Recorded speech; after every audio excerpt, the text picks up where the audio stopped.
अहमपणा टाकल्यास प्रपंचातील लाभ हानी झेलता येईल. प्रपंच हा परमेश्वर प्राप्तीच्या आड कधीही येऊ शकत नाही. आपण पाहतोच की प्रपंचात आपला कितीतरी लोकांशी निरनिराळ्या स्वरूपात संबंध येतो.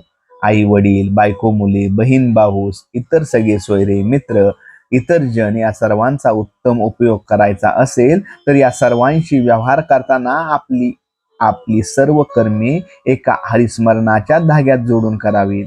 म्हणजे सर्वांशी संवाद सलोख्याचे राहून प्रपंच फारच सुखकर होईल. निदान तो तापदायक तरी खचित होणार नाही. या सर्वांशी संबंध बिघडायला आपला अभिमान, अहमपणा विशेष करून कारणीभूत होत असतो. हा अभिमान श्रीमंतालाच असतो असे नव्हे तर गरिबालाही तो सोडत नाही. आपण पुराणात वाचले आहेच की हिरण्यकश्यपला जेव्हा भगवंतांनी मांडीवर घेऊन पोट फाडायला सुरुवात केली तेव्हा त्याचा हात अभिमानाने तलवारीकडे गेला. प्रत्यक्ष भगवंत समोर असूनही त्याने काही हात जोडले नाहीत. केवढा हा अभिमानाचा जोर!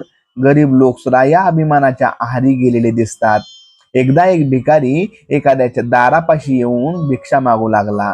तेव्हा तो गृहस्थ त्या भिकाऱ्याला म्हणाला, अरे तुला काही काळ वेळ समजते की नाही? त्यावर तो भिकारी म्हणाला, जा जा, मला काही तुझे एकट्याचेच घर नाही, गावात अशी 100 घरे आहेत. पहा, अभिमानाचे तण किती खोल गेलेले असते ते. अभिमान हा शेतात उगवणाऱ्या हराळीसारखा आहे. ही हरळी समूळ नाहीशी केल्याशिवाय चांगले पीक हाती लागत नाही. त्याप्रमाणे अभिमान संपूर्णपणे नाहीसा झाल्याशिवाय परमेश्वरी कृपेचे पीक येणे शक्यच नाही. फणस चिरताना एक काळजी घ्यावी लागते.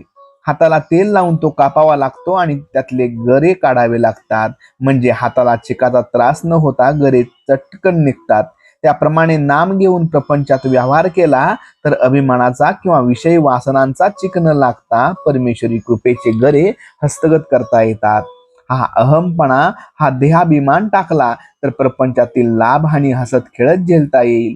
लहान मुले पावसाळ्यात कागदाच्या लहान लहान होड्या करून पाण्यात सोडतात. त्यातली होडी तरली तर हसतात, बुडाली तरी हसतात. याप्रमाणे प्रपंचातील सुखदुःखे हसत खेळत झेलावीत आणि हे एका नामानेच साधते.